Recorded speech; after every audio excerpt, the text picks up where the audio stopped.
voilà sur les lieux du crime. Bien le bonjour à tous. Je vous prends un petit peu dans un cadre différent des vidéos que j'aurais jamais pu penser faire de ma vie. Aujourd'hui, vous l'avez vu, que ce soit sur le titre ou la miniature, on a eu un incendie sur l'exploitation. Je tiens à préciser avant de commencer cette vidéo, je suis pas là pour me plaindre, je suis pas là pour pleurnicher en vidéo, je suis là vraiment pour vous montrer qu'est-ce qui s'est passé. Aujourd'hui, moi je vous filme de manière hebdomadaire tout ce qui se passe sur la chaîne, que ce soit des achats de nouvelles machines, la vente, ce qui se passe dans nos champs, les cultures.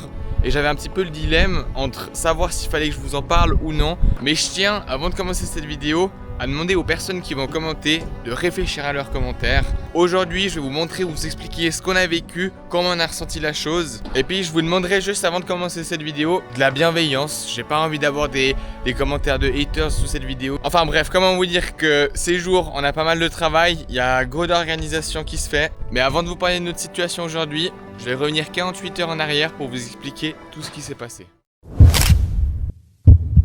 C'est le jeudi 2 juillet à 12h15 qu'on reçoit le téléphone d'un voisin qui nous dit comme quoi il y a de la fumée qui sort de la ferme. À ce moment-là, que ce soit mon papa, moi, notre employé, on était en train de manger. Et dès qu'on a appris la nouvelle, ni d'une ni deux, on est venu pour voir qu'est-ce qui se passait. Quand on arrive, qu'on voit le bâtiment brûler, on essaie de faire notre maximum déjà pour dégager tout ce qu'il y a autour, tout ce qu'on peut dégager. Malheureusement, le petit télescopique Kramer, je vous montrerai après, mais il était déjà en feu quand on est arrivé, on n'a pas pu le sortir. On a pu sauver la pailleuse qui était juste à l'avant de l'hangar et également notre pince crocodile qui nous a été très utile par la suite. En ce qui concerne les vaches, on avait de la chance, elles étaient dans le pâturage. Juste là-bas, assez loin de l'exploitation. Ni d'une ni deux, ce qu'on a fait, c'est qu'avec notre employé Yarek, on a fait une séparation pour pas qu'elle puisse revenir trop proche de l'incendie. Le feu au début était uniquement dans l'hangar. Il y avait un tas de bottes avec 100 bottes de paille d'or juste à côté. Et dans notre idée, le but c'était d'aller les sauver.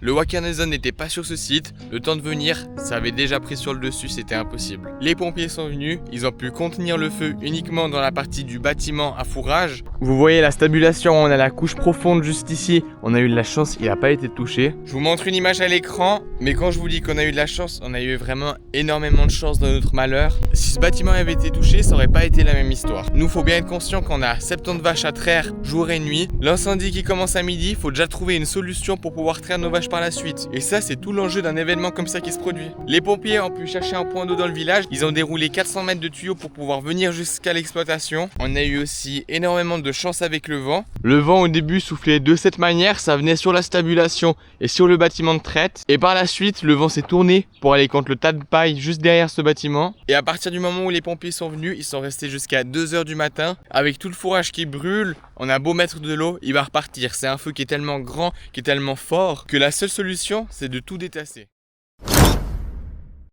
On a eu la chance d'avoir un télescopique du séchoir d'Orbe. Il y a un agriculteur voisin qui nous a aussi prêté son télescopique. On avait toujours le Wakarnezon qui était là avec la pince crocodile. Et c'est avec 3 télescopiques et pas mal de pompiers qu'on a pu étaler tout le fourrage sur notre parcelle juste à côté. À cet endroit précis, il y avait 100 bottes de paille d'orge. Ces bottes-ci ont été étalées sur l'arrière de la parcelle juste là-bas. Et en ce qui concerne l'intérieur du bâtiment, avec près de 160 bottes de luzerne, ça a été étalé sur cette partie-là jusqu'à là-bas. Lorsqu'on a étalé, parce que oui, j'étais justement un des chauffeurs, j'étais avec le Wakarnezon pour essayer de détasser le maximum. On a fait en sorte de bien séparer ces deux fourrages parce que toute la luzerne qui était dans l'hangar s'est mélangée avec des tôles d'éternite qui étaient juste sur le dessus. Et ça, des déchets comme ça, on peut pas les répandre dans nos champs. À la limite, pour la paille d'orge, c'est possible, mais il y a eu quand même quelques mélanges. Il y a toujours des briques, des bouts de plastique à l'intérieur. Je vous parle maintenant. On est seulement 48 heures après, je sais pas comment ça va se passer pour l'évacuation des déchets, on a encore des questions à poser. Nous-mêmes, on se pose encore pas mal de questions quant à l'avenir,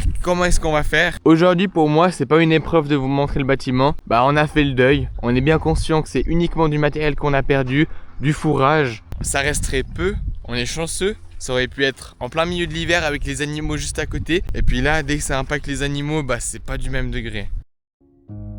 Une fois le feu maîtrisé, à 2h du matin, les pompiers ont pu rentrer et le lendemain matin, ça avait commencé à reprendre. Il y a plusieurs petits feux dans tout le fourrage qui a été étalé et qui ont repris.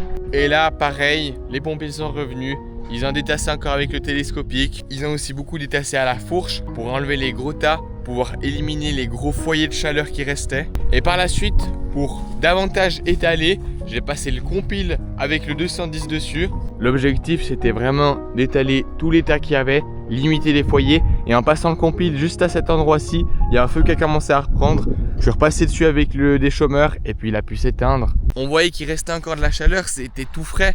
Et du fourrage qui brûle, c'est très compliqué de l'éteindre. Et puis pour ça, je tiens à remercier toutes les personnes qui ont été mobilisées, tous les pompiers qui ont été là, que ce soit des pompiers du village, des pompiers d'ailleurs. Il y a eu vraiment une grosse mobilisation pour notre exploitation. Je tiens aussi à remercier les voisins du village. Ils sont arrivés, ils ont arrosé le deuxième bâtiment pour essayer de refroidir, pas que ça prenne feu, parce que juste en dessous, il y avait du fumier. Autre que les voisins, je tiens aussi à remercier beaucoup de personnes du village qui sont venues plusieurs fois nous demander comment ça va, s'il y a besoin d'aide. Aussi tous les agriculteurs pour leur solidarité, ça fait vraiment plaisir, ça nous touche. Et des fois dans des moments comme ça, on pense être tout seul, mais en prenant du recul, on se rend compte qu'il y a énormément de personnes qui pensent à nous. Et ça, c'est vraiment un honneur, on a vraiment beaucoup de chance. Merci également à des amis qui m'ont écrit directement des messages, ou même des amis qui sont venus voir nous soutenir. Je remercie vraiment tout le monde qui nous a aidés de près ou de loin. On est conscient que c'est une étape de la vie à franchir. Malgré tout, la vie ne s'arrête pas. Pendant qu'il y avait l'incendie, je voyais déjà mon papa qui organisait pour la suite pour pouvoir traire les vaches. Et à ça, je suis content de vous informer que le soir même, on a pu traire les vaches. Elles étaient un petit peu stressées.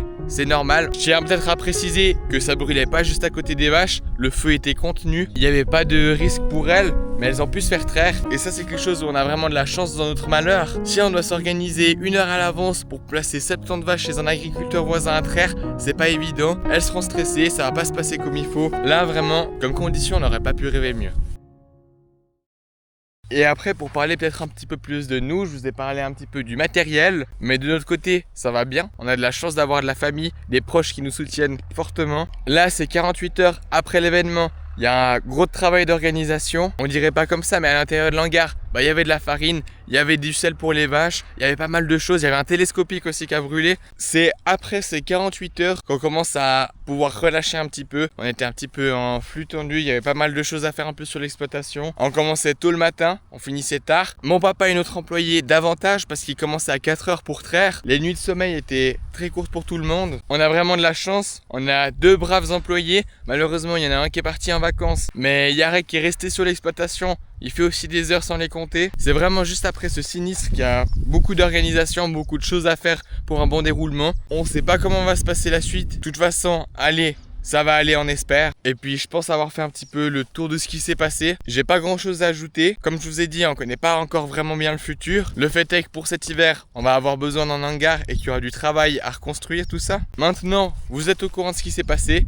Les prochaines vidéos qui vont sortir seront des vidéos qui auront été tournées avant pour la moisson d'orge et la moisson de colza. Enfin voilà, je vous remercie d'avoir regardé cette vidéo. J'espère que c'est la seule qui arrivera dans ce style-là. Et autrement, moi je vous souhaite de profiter de votre été, que ce soit dans les moissons, que ce soit en vacances. Merci d'avoir regardé cette vidéo jusqu'ici. Merci d'avance pour les commentaires bienveillants qu'il y aura. Et moi je vous dis autrement, à la prochaine.